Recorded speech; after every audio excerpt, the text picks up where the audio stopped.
Welcome back to Teeny Bopper TV Breakdown. Today we recap Radio Free Roscoe, Episode 4, Radio Wars. When Kim Carlisle passive-aggressively announces on Cougar Radio that the lame Radio Free Roscoe flyers in the TP'd cafeteria are coming down because they weren't officially approved, the RFR teens are incensed and make fun of her on their show, which the school principal then makes sure to share with her. He is an adult. Why is he involving himself in the drama? Kim pretends not to care, but clearly does.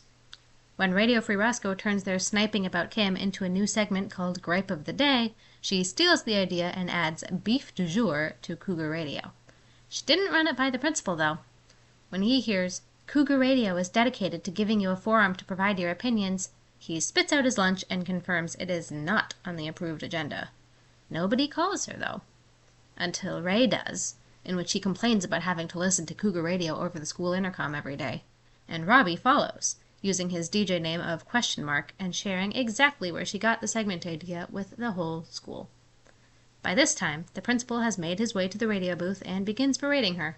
So Kim's first attempt at a fight has officially failed.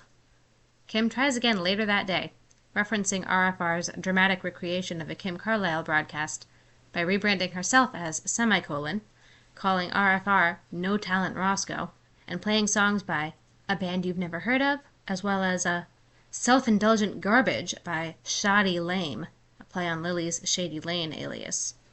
But again, the principal inserts himself and shares that RFR is giving it right back to her with an original diss track that's actually quite catchy. Time to step it up a notch. Kim calls a Josh and bribes him. He needs to do something for her or she'll tell his parents what really happened to the car. The next day, the school newspaper's headline says, RFR behind vandalism, indicating that our foursome were the ones who did the toilet paper prank. So of course they defend themselves on that day's show, and Ray points to Kim as the reliable source behind the article. She's listening with the principal and quickly turns it off as the narc accusations against her grow. But when Travis asks Ray who his source is about Kim, Ray can't answer, and the others realize they just did to Kim what they think she did to them, making them no better than Cougar Radio. Kim tells the principal she wasn't the source for the school newspaper article, but he doesn't believe her, and actually asks her to go back on the air and call a truce. She responds, and let them win? In disbelief, and he basically says something back about letting them think they're winning so they stay harmless. He accompanies her back to the booth to make sure the statement is read as written, and the RFR members listening know they have no choice but to accept. Ray and Travis create a peace sign around the Cougar Radio booth using RFR flyers.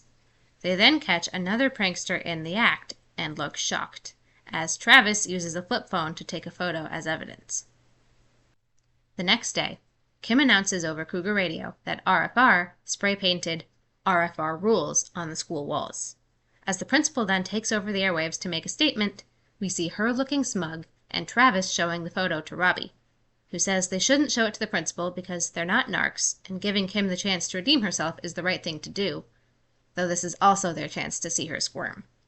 As the principal talks about involving the Roscoe police in an investigation through which the culprits will face criminal charges, Travis hits send, and Kim gets a new email. As we all suspected, the photo is of Kim doing the graffiti. She stops the principal from speaking and says, I just got word from one of my sources that the vandalism may be a frame job. Yes, by you. And says they'll be no better than RFR if they do anything without knowing all the facts. Yeah, cover your tracks. On their show, RFR sings a song about giving peace a try, and elsewhere Kim responds, not going to happen. The camera focuses on what's either a camcorder or tape recorder. Settle in, folks. We're in for a bumpy ride. Don't change that channel. We'll be right back on Teeny Bopper TV Breakdown.